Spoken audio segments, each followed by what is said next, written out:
Good morning, and welcome to Allegion's fourth quarter and full year conference call. All participants will be in a listen-only mode. Should you need assistance, please signal a conference specialist by pressing the star key followed by 0. After today's presentation, there will be an opportunity to ask questions.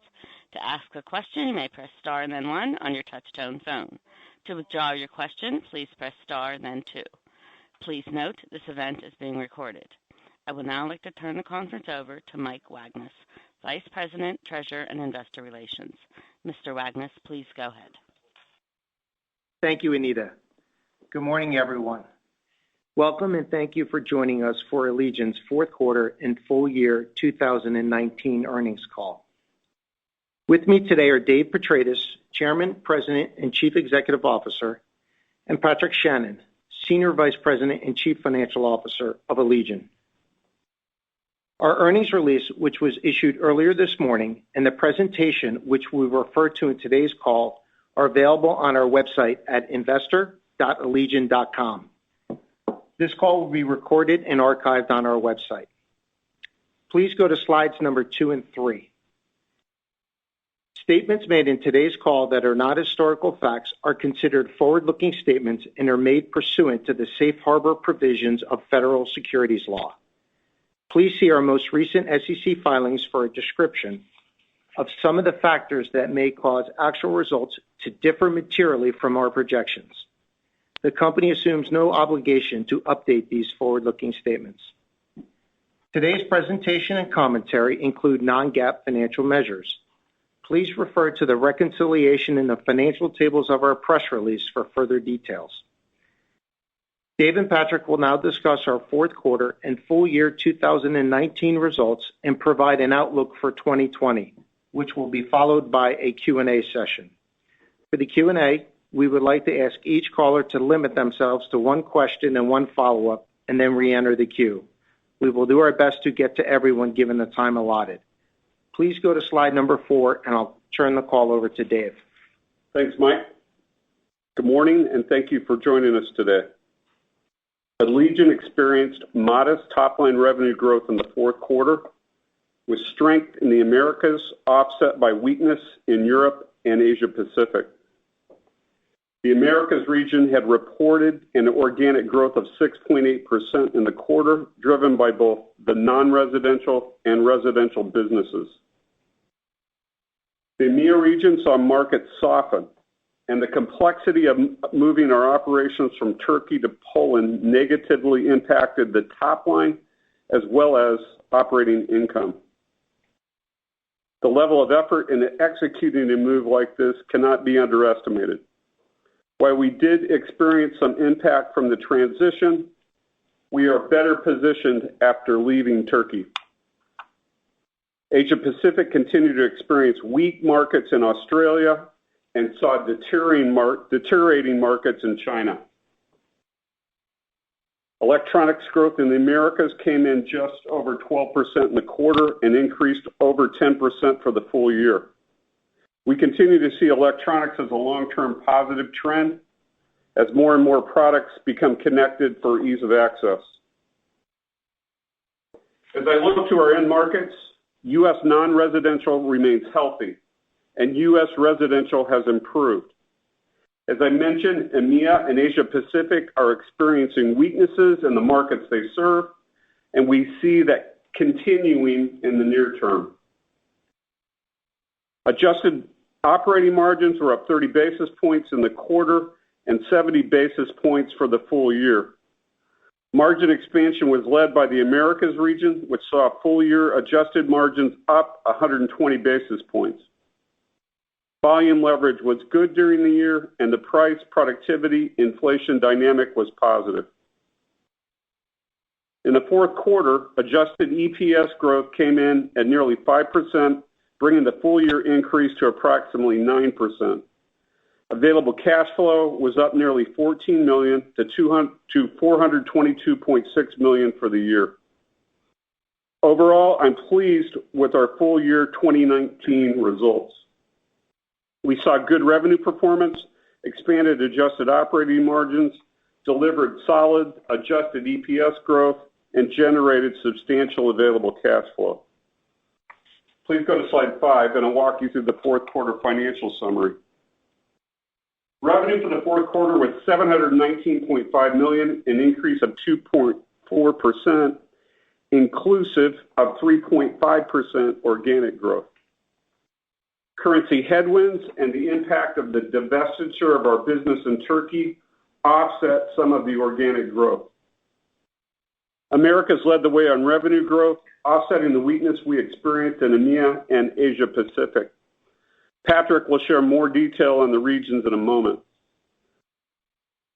Adjusted operating margin increased by 30 basis points in the fourth quarter as we saw significant margin expansion in the Americas with declines in Europe and Asia. Adjusted earnings per share of $1.28 increased 6 cents or nearly 5% versus the prior year. The increase was driven primarily by higher operating income. Favorable share count and interest expense offset the unfavorable year-over-year tax rate increase. Available cash flow for the year came in at $422.6 million, an increase of nearly $14 million versus prior year. Increased adjusted earnings and improvement in net working capital were the driving factors for the increase. Please go to slide 6. This year we're recognizing Schlage for its past, present, and future innovation. 2020 marks the 100th anniversary of the brand, and we're proud to celebrate this milestone in various ways that support the business and engage the customer, non-residential, and residential audiences. As a legacy brand with a rich history, there is no doubt that Schlage is an important part of the Allegion story. Schlage has been providing security, style, and peace of mind for the last 100 years. From the first push-button lock pioneered by Walter Schlage in 1920 to the high-tech mobile solutions of today, our trusted brand's passion for door hardware is rooted in security and steeped in innovation. As you may recall, we saw a strong market acceptance of the Schlage Encode residential lock after it was introduced in 2019, especially because we were the first major manufacturer to bring a smart Wi-Fi deadbolt to the market. By year's end, the Schlage Encode was recognized as the best-in-class product by consumer tech influencers at CNET, Digital Trends, and Consumer Reports, among others. Just last month, it was named the best smart door lock to keep intruders out, highlighting the peace of mind Schlage is known to bring to homeowners across the globe. And it's not the only one drawing recognition in the Schlage suite of products. Our Schlage Sense and Schlage Connect also continue to receive accolades in the smart home market as the best smart locks you can buy and the best tech gifts. Collectively, these smart locks, along with Schlage Encode, have been recognized by tech experts as the best to work with Amazon Alexa, Apple HomeKit, and Google Home. As a powerful brand, we expect Schlage will continue to set the bar for customer experience in our industry and redefine what's possible with security solutions for seamless access. Please go to slide 7. Last March, we announced our business strategy centered on seamless access and a safer world. Allegion has a strong internal innovation engines, creating award-winning products like the one you just saw, as well as Overture for specification workflow and next-generation products like the SimonsVoss Smart Handle AX. As we look to the future, we see the opportunity for technology to drive progress in seamless access. One I'd like to highlight today is edge computing. We made a leap forward in edge devices with the acquisition of Isonis. It was a good technology move. And through Allegion Ventures, we're investing in companies that approach authentication and people flow in new ways. Companies like Pendrops, Robin, and OpenPath. I'm excited to see the ways we can create new value and access by pairing Schlage products and the data and analytical capabilities of a company like OpenPath. You'll see us continue to look for opportunities to invest, partner, and drive progress through internal and external innovation that aligns with our strategic pillars. Be the partner of choice, deliver new value and access, smart capital allocation, expand in our core markets, and focus on enterprise excellence. Access has been a part of the company heritage for more than 100 years, and seamless access will define our company going forward. Patrick will now walk you through the financial results, and I'll be back to discuss our full year 2020 outlook. Thanks, Dave. Good morning, everyone. Thank you for joining today's call. Please go to slide number 8. This slide depicts the components of our revenue growth for the fourth quarter as well as the full year of 2019. I'll focus on the total Allegion results and cover the regions on their respective slides. As indicated, we delivered 3.5% organic growth in the fourth quarter. Overall, we saw solid volume and price realization led by the Americas region. Price continued to remain strong, particularly in the Americas non-residential business. The impact of the divestiture of our business in Turkey, along with continued currency pressure in EMEA and Asia Pacific, were a headwind to total growth. With the fourth quarter performance, you can see where we ended up for the full year on revenue growth.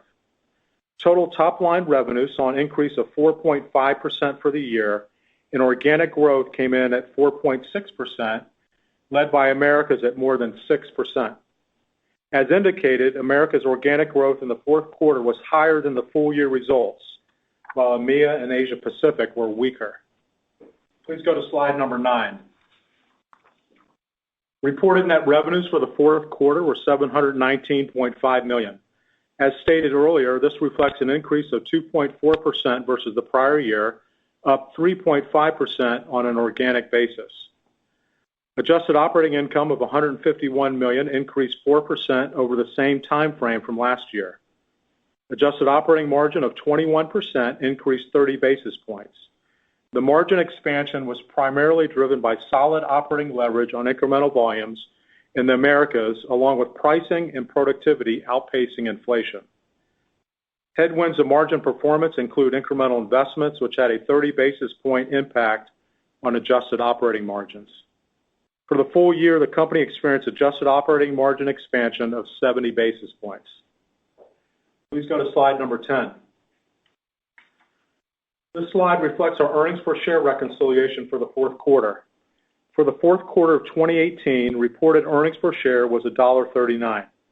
Adjusting 17 cents for the prior year restructuring expenses, integration costs related to acquisitions, and benefits related to U.S. tax reform, the 2018 adjusted earnings per share was $1.22. Operational results increased earnings per share by 8 cents as favorable price, operating leverage on incremental volume, and productivity more than offset inflationary impacts and unfavorable currency. Favorable year-over-year share count drove another 3-cent increase, reflective of the $226 million in share buyback that occurred during 2019. The impact of incremental investments in the quarter was a 2-cent reduction, and unfavorable year-over-year tax rate drove another negative 3 cents per share impact. This results in adjusted fourth quarter 2019 earnings per share of $1.28, an increase of 6 cents or nearly 5% compared to the prior year. Lastly, we have a 42-cent per share reduction for charges related to restructuring, trade name impairments, as well as loss on divestitures in Turkey and Colombia.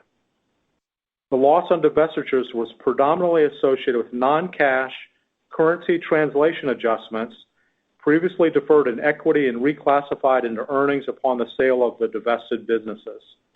After giving effect to these one-time items, you arrive at fourth quarter 2019 reported earnings per share of 86 cents. Please go to slide number 11. Fourth quarter revenues for the Americas region were $526.3 million, up 6.8% on both a reported and organic basis. The growth was driven by strong price realization and volume. Both the non-residential and residential businesses grew nicely and at similar levels to each other. The residential business had strong growth in the quarter, attributed to new products and increased sales in the builder channel. The electronics growth for the quarter was just over 12% and was sequentially higher than the prior quarter. As Dave mentioned earlier, the full year electronics growth in the Americas was solid at just over 10%. Electronics products continue to be a long-term growth driver as consumers and end users migrate to electronics from solely mechanical products as they value connectivity and convenience. America's adjusted operating income of $153.9 million increased 16.8% versus the prior year period, and adjusted operating margin for the quarter increased 240 basis points. Strong volume leverage, along with price and productivity significantly exceeding inflation, drove the substantial margin expansion. Incremental investments were a 40 basis point decrease on margins. With the outstanding Q4 performance, full-year adjusted operating margins in Americas were up 120 basis points. Please go to slide number 12. Fourth quarter revenues for the EMEA region were $149.6 million, down 5% and down 1.5% on an organic basis. The lower volume was driven by weakening end markets across the region. The impact of the divestiture of the business in Turkey and currency headwinds also contributed to the revenue decline. EMEA adjusted operating income of $16.7 million decreased 25.8% versus the prior year period. Adjusted operating margin for the quarter decreased by a disappointing 310 basis points. During the quarter, inflation exceeded price plus productivity, and currency headwinds continue to be a drag on margins. In addition, revenue declines also had a negative impact on operating margins. The plant relocation from Turkey related to the divestiture of that business drove additional costs in the quarter. The magnitude of the move, while anticipated, resulted in some operational inefficiencies that are likely to continue in the near-term future, but are also expected to be resolved as we progress in 2020. These types of moves are extremely complex, and though we did experience increased costs, we are better positioned being out of Turkey in the long run. With the drag of the Q4 performance, full-year adjusted operating margins were down 10 basis points in the region. Please go to slide number 13. Fourth quarter revenues for the Asia Pacific region were $43.6 million, down 16.6% versus the prior year. Organic revenue was down 13.4%. The decline was driven by continued weakness in Australian end markets, particularly on the residential side, as well as declines experienced in China, attributable to weaker end markets. Total revenue continued to be affected by currency headwinds. Asia Pacific adjusted operating income for the quarter was $1.9 million, a decrease of $4.6 million, with adjusted operating margins down 800 basis points versus the prior year period. Approximately $1 million of the income decline was attributable to inflation exceeding price plus productivity. Significant volume declines and unfavorable mix had a large impact on the reduced income and margin. We have initiated restructuring actions to lower the cost base and accelerate integration of the GWA business. These actions will better position us to address the market challenges in the region. Full-year adjusted operating margins for Asia Pacific were down 180 basis points in 2019. Please go to slide number 14. Available cash flow for 2019 came in at $422.6 million, which is an increase of $13.9 million compared to the prior year period. The increase was driven by higher adjusted net earnings and improvements in net working capital, partially offset by increases in restructuring spend and capital expenditures.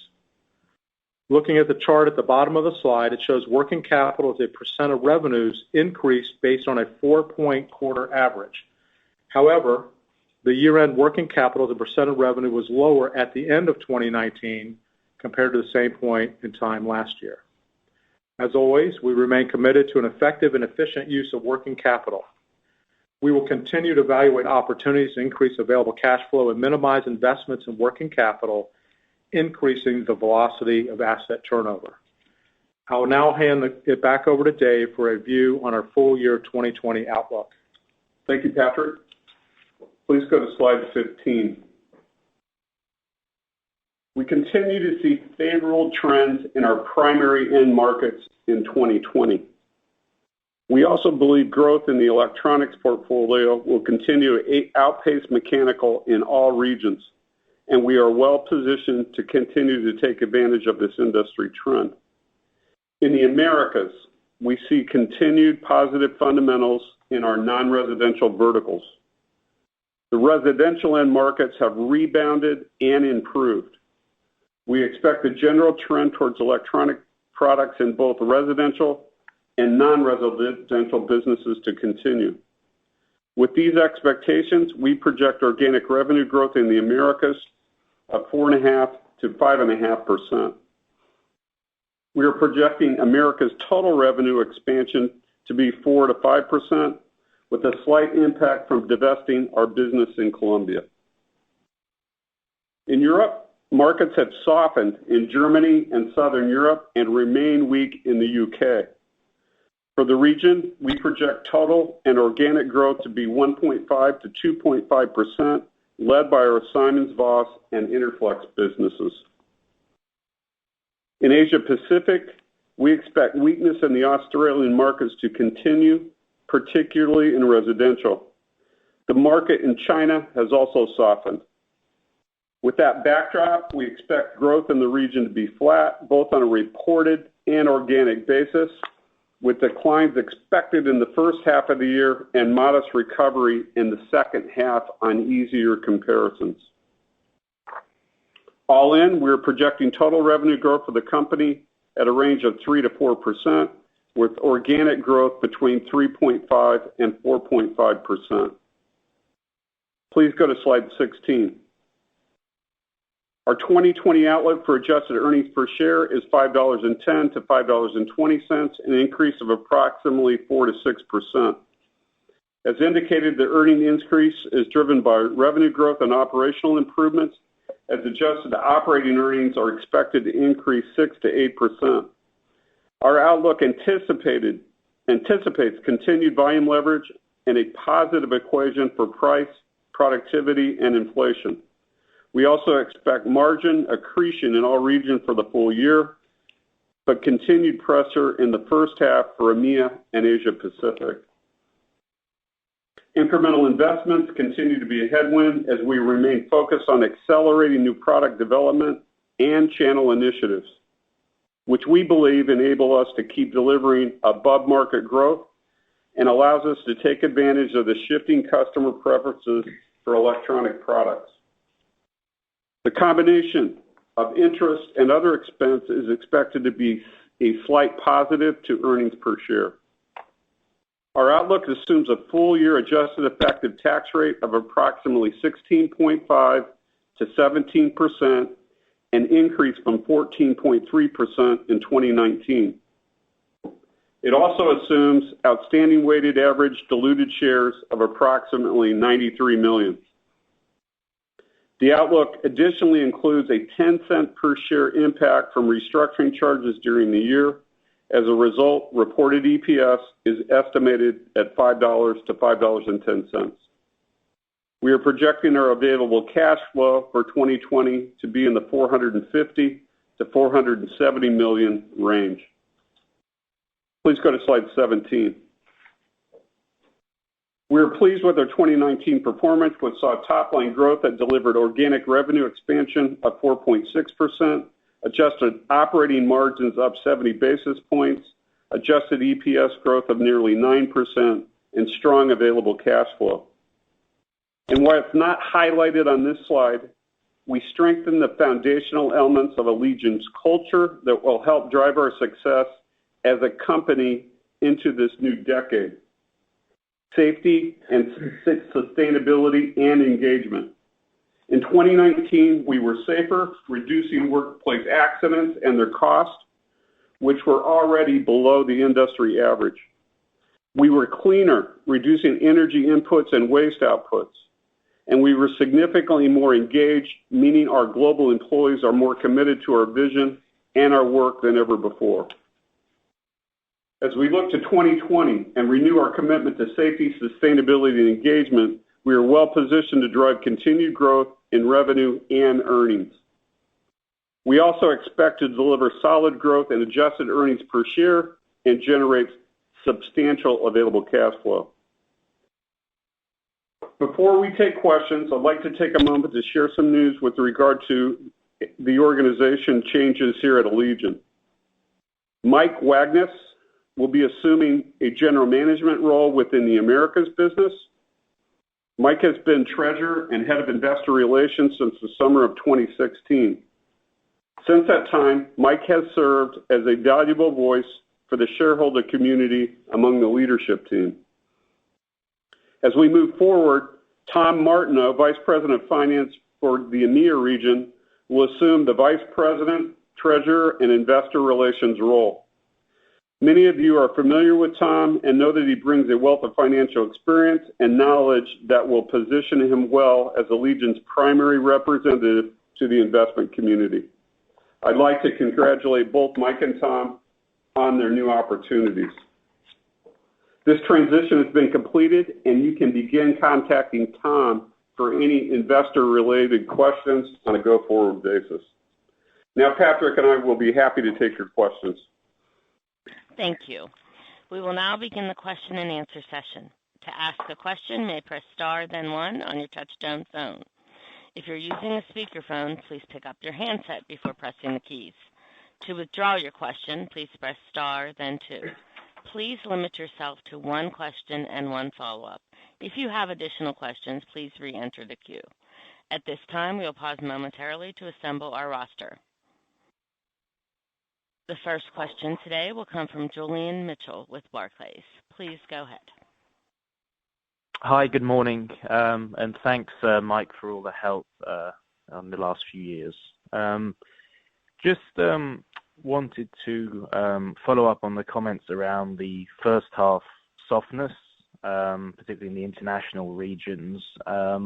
Just wondered if you could put a finer point on what that means for the earnings cadence through the year. Aware you don't guide quarterly, but I guess in recent years, the first half has been around 45-46% of full year earnings. Do you expect a similar ratio this year, or is it more back-end loaded? You know, I would see a similar ratio, but just as we kind of highlighted some continued pressure, particularly as it relates to the international regions, with the softness in the markets, trying to recover some of the margin deterioration we experienced in Q4. America's business, will continue to kind of with the same seasonality of the business from a revenue perspective. As you guys know, stronger Q2, Q3. But overall, similar type of profile, but weakness in the international areas. Thank you. And then on the point you just made, you mentioned in APAC the restructuring initiatives, so I think we can understand what's happening there. Maybe just within the EMEA region, help us understand, how much of a surprise it was that inflation exceeded price plus productivity in Q4. And maybe what are the measures, if any, beyond the Turkey plant relocation that you're implementing in the EMEA region to turn that business around? Yeah, so if we look at the European business, from a margin perspective in Q4, I'd say disappointing operational performance, really driven from weakness in the end markets, particularly in Germany, UK. We saw some softness, and Germany, as you know, is a real strong point for our business, particularly in the electronic side, with higher margin profile. So we had somewhat of an unfavorable mix as well that negatively affected us. And then you throw on top of that some of the inefficiencies with moving the plant from Turkey to Poland and just trying to work through that, both from an operational perspective as well as supply chain, third-party providers. We will work through that, and it's going to take some time, but there's going to be some, kind of continued pressure on that. So we'll continue to work through that. Going forward, your question relative to actions, we will continue to evaluate our business and size it accordingly to market demand. But that's just a kind of a continuation of what we're going to do to operate the business. So there will be some activity there to recover margins, particularly in the back half of the year. Great. Thank you. The next question comes from Josh Chan with Baird. Please go ahead. Hi, good morning, and congrats, Mike, on the new role. Thanks, Josh. My first question is on the Americas, just on your organic guidance for 2020. It looks like the growth is slightly lower than the 2019 growth, but is that mainly due to the price maybe not being up as much and a pretty steady volume type of growth outlook? Just wondering how you're feeling about the cadence of growth in the Americas. So feel really good, particularly on the performance, and in Q4, they put up another strong organic growth, 6.8%. So I think we're entering 2020 in good shape. All the indicators, as Dave highlighted, end markets continue to remain strong, particularly in the institutional segment, which favors our business well. As we look into 2020, it's I think more kind of what you highlighted, not as strong of a price profile for 2020 outlook. We'll continue to drive it, but from a material input cost, kind of in a deflationary environment, probably won't get as much price in 2020 as what you saw in 2019. But we'll continue to work that. But I would say, hey, 5% organic growth, midpoint of guidance is still strong. It's just you also have tougher comps in the back half of the year, and so maybe a little conservatism there, but feel good about where we're entering 2020, basis of the markets and how we're performing. That's definitely a solid growth there. And my follow-up is on the EMEA region. You mentioned that the transition from Turkey kind of impacted you in Q4. Just wondering, how much of the demand weakness was because of some of that transition, and how much of that would you say was the end market in the quarter? So, good morning, Josh. Number one, European end markets definitely softened. I think if you look at industrials and automotives, which we're particularly strong with, that softened our electronics businesses. And then I'd say just general decline in our mechanical side because of regional weakness, UK, Italy, and others. So clear market weakness. Second is the move from Turkey to Poland, a good productivity play for us over the long term, but we moved a lot of jobs, a lot of tools, change of the supply base, and that certainly impacted our ability to serve our customers and drove inefficiencies. I think as you think about 2020, we'll get better every month, but we're talking, almost 140 new roles in Poland. Good productivity inside that, but as an old manufacturing guy, we'll get better, week to week, month to month, and I think have this operation in pretty good order by mid-year. All right. Yeah. Thanks, Dave. Thanks, Patrick, and good luck on 2020. Thank you. The next question comes from Andrew Obin with Bank of America. Please go ahead. Good morning, gentlemen. Hey, Andrew. Hey, Mike, congrats. And Tom, are you sure you want back? But, so, Mike, thanks for all the help, and Tom, look forward to working with you again. So a couple of questions. First, in terms of on the electronics side, do you guys have, we've heard some concerns about second and third tier suppliers. How comfortable are you guys with your supply chain for the electronic components for the lock business, going into first and second quarter, given what's happening in China? So we have an outstanding supply chain team here. They've been working, with the events in China and the coronavirus. I would say this, Andrew, every week that China stays shut down, it will put pressure on our supply chain. Remember, we typically produce in region, but we still draw a lot of sourcing out of China. Probably more concerned about second tier suppliers, providers that could supply subcomponents, to final assemblers. But we're well out in front of us. I think the timing helped us a little bit with the Chinese New Year. We would typically stock up. But again, I looked at some reports yesterday out of China. Only about 30% of the industrial workforce is back to work. It's really a function of how quickly this comes back up. Gotcha. So limited. And Andrew, I would just add to that that kind of looking at it, we're not heavily exposed. In region, obviously there'll be a impact, but globally, you're probably looking at minor disruption Q1. I think it's more of a Q2, and then the longevity. How long does this thing last? And but right now, for a full year basis, the expectation is that there wouldn't be any impact relative to the guide that we've provided here. Yeah, I just want to make sure that there's not like one chip that will shut down production line for electronics. Just a question on the electronics. You guys have been doing great. How should I think about business mix for North America, given the strength in electronics relative to mechanical? Because I would imagine there is margin difference. Thank you. So the margin profile on electronic products, both commercial, residential, similar to mechanical, but what you have is a higher average selling price.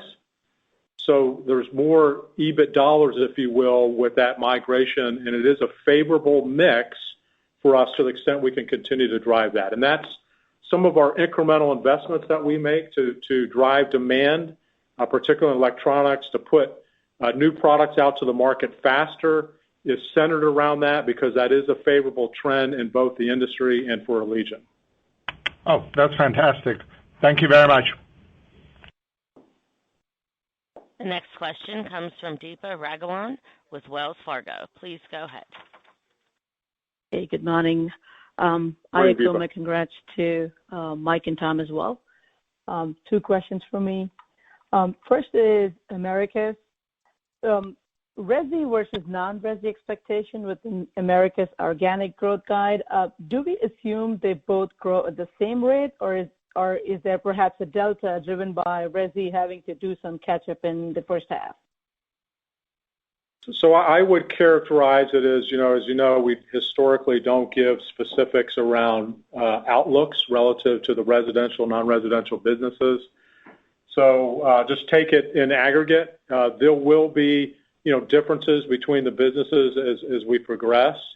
I would say this: if you kind of look at the residential business, the backdrop is more favorable, from a industry perspective than what we were talking about, 3 to 6 months ago.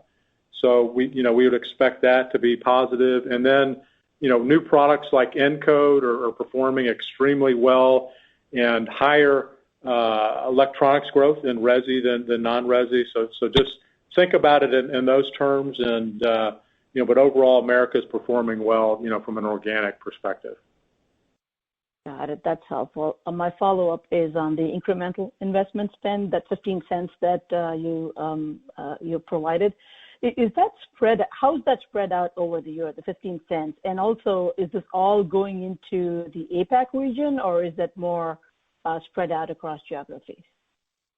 No, the majority, similar to prior years, would be America's focused. We believe we have a lot of opportunities to continue to invest in the business. Again, it's centered around new product development and channel-specific initiatives where we have underserved markets that we believe we can continue to drive through our channel. So predominantly Americas, and the cadence of that, I would say, fairly evenly split as we progress throughout the year is how you should be thinking about it. But overall, 15 cents, pretty much in line with what we've, experienced in the last couple years. Got it. Thank you very much. The next question comes from David MacGregor with Longbow Research. Please go ahead. Yes, good morning, everyone, and good luck, Mike. Good morning. Tom, nice to have you back. I guess, David, is there any way of talking about just what you're assuming for growth the broader markets where you compete in 2020? Just some sense of what you've got in your guidance. I'd say strong institutional. We continue, as you think of 2019 to 2020, we actually see that market continue stronger. Our spec position, our backlogs. So like that, with a focus on education, those bond issues that we look at across the country are going into security, and we like that trend. I think the other significantly more favorable res, and then complemented by electronics. The residential market was in a bit of a doldrums in 2019. I think there's some things that step up nicely for Allegion in the Americas as we go into 20, and which would include new products, the full year of Lennar, and continued aggressiveness on our team to go out and grow that part of the market. Encouraging.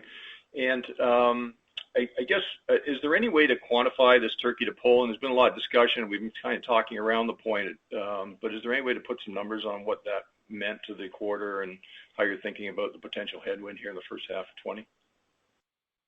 So to answer the latter part of your question, yes, it will continue to be a headwind for the first half of the year, and I would expect, by Q3, we're at a full run rate perspective and getting the realization of the benefits that we anticipated when we set forth in the move. So production should be smooth, no disruption, supply chain, et cetera.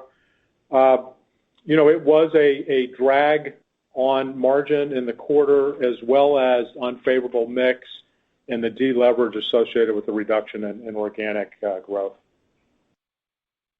Thanks. Good luck. Thank you. The next question comes from Jeff Kessler with Imperial Capital. Please go ahead. Hi, and again, congratulations to Mike and to Tom. Tom, good to have you back again on this side. On the electronics business in the U.S.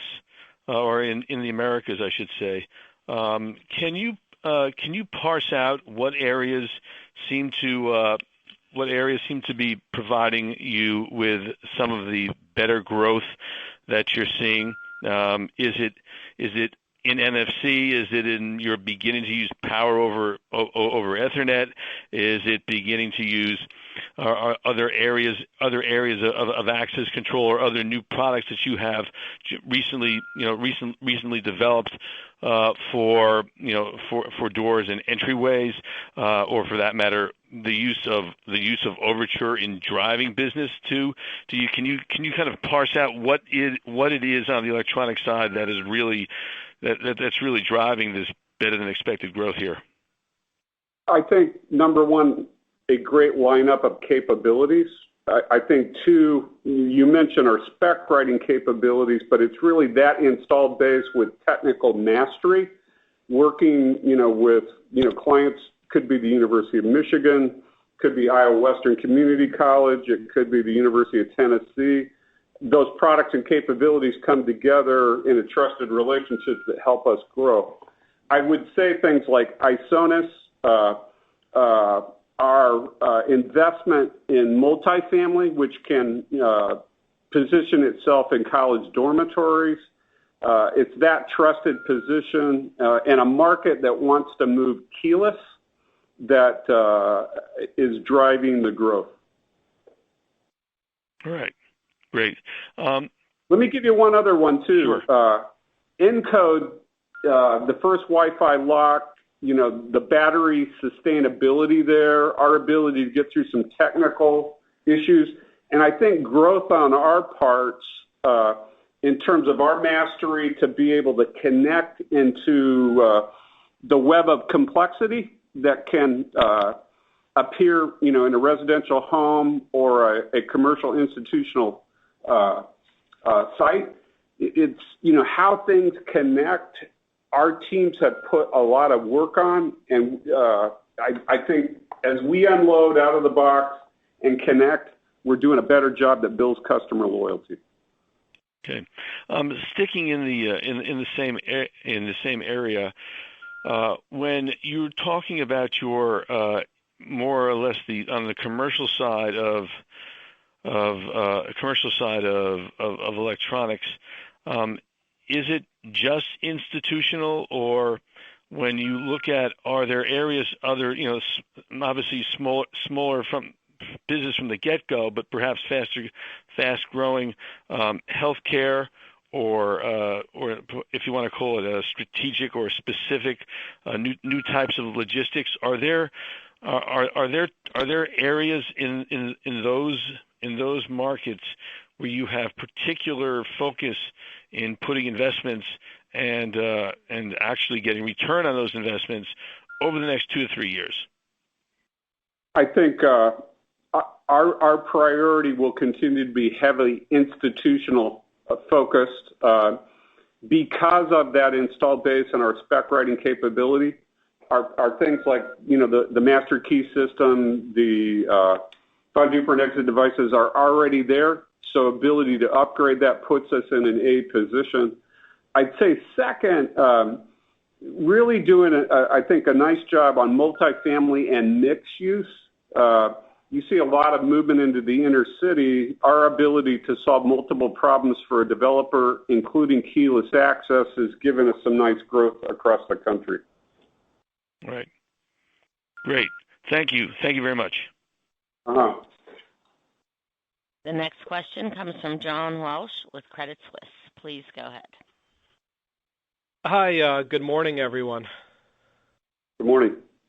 And a thank you to Mike for all the help over the years. I guess first question, just looking at the cash balance, obviously been growing nicely.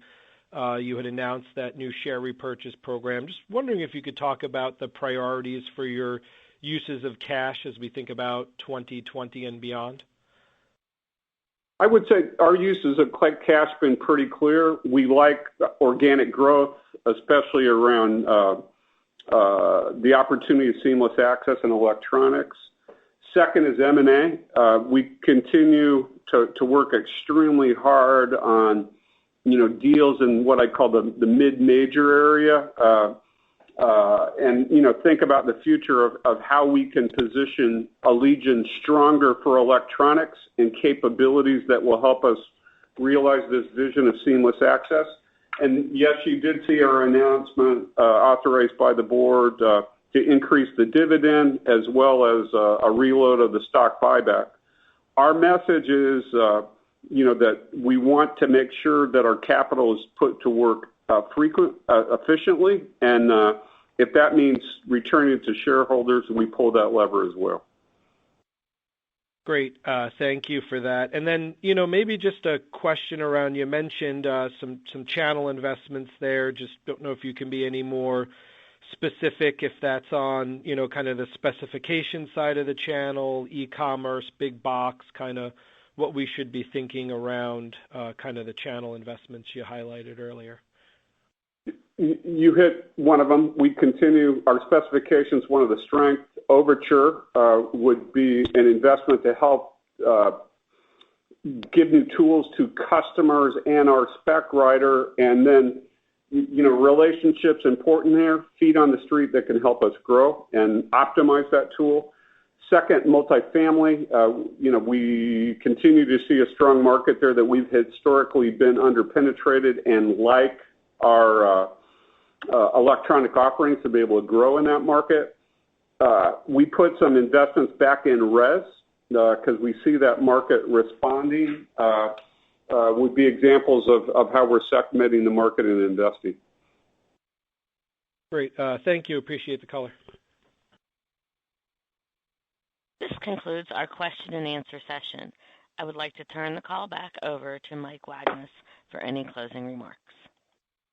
We'd like to thank everyone for participating in today's call, and have a great day. This conference has now concluded. Thank you.